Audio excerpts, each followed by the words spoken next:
रामकृष्ण हरी रामकृष्ण ही आता आहे फलटणमध्ये आणि हा दौरा नाही म्हणता येणार. मी निघालो आहे वारीला, ही पंढरपूरची वारी. तर गेल्या वर्षी देखील गेलो होतो. गेल्या वर्षी नाही म्हणता येणार, 2023मध्ये जाता आलं मला आणि 24मध्ये काही कारणास्तव मला वारीत सहभागी होता आलं नाही. जे माझ्या जवळचे लोक आहेत त्यांना माहितीच असेल कारण काय झालं ते. पण ह्यावर्षी पांडुरंगांनी स्वतः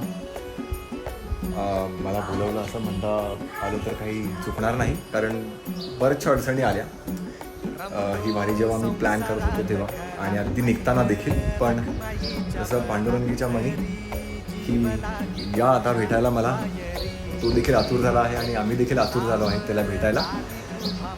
तर चला मग निघूया वारी.